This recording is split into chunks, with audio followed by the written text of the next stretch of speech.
Both raised in houses where the neighbor kids came over. So at my house, I had 4 older brothers, and all their friends came over, and they'd walk in when we were eating dinner and literally walk in and not knock, sit down, grab a plate, and eat with us and go, oh, hi. Mm-hmm. So I'm very accustomed to having that kind of a household, and I think, Cynthia, you were the same way with the kids. Yeah, and then our house, with raising our family, kind of morphed into that anyway with all the neighborhood kids. So we'd have the neighborhood kids there hanging out a lot.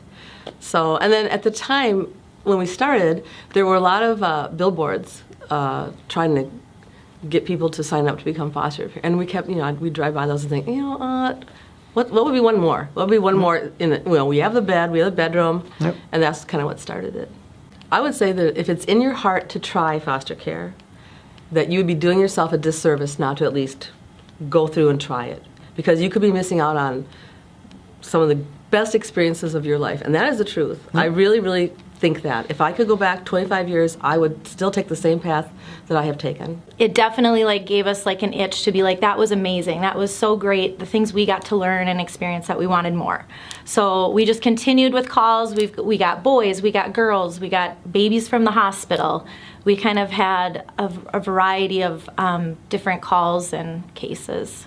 As long as we're able to just find the positive and the happiness in it, then we feel like we'll just keep doing it. Me and my husband was pretty much parents of our siblings before we got married. So we were always parents.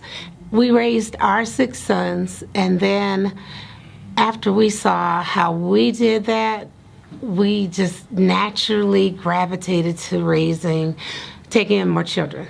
I worked 45 years in the working industry, and my wife did her 24 years at where she worked. And so we said, let's help out. House is empty, it's quiet, we need something to do. We got our first child. We had him for a whole year. We was like, wow. It's like dealing and raising your own children, but you got more support. You got help. You got people there. You got phone lines. Dial them up. We'll be there. How can we help you? You're not left alone. Sometimes when you're raising your own kids, it's you and your husband, and then y'all got to deal with that, sister and brother, but you get that support because that child is not left alone. You're doing somebody else a great favor. Oh, these kids are worth it. Every kid deserves a place to grow and learn and heal. These kids deserve a place and they need a place, and we have those places. I think it takes a team. We can work together with others.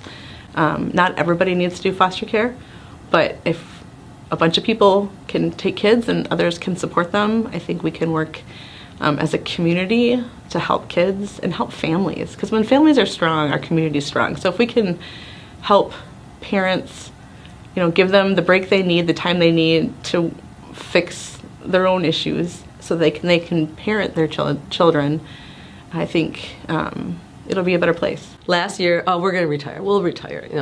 We retired for about 2 months, and I'm like, this is ridiculous. My favorite thing to do is cook, and I have nobody to cook for but you and then me. This is just not working.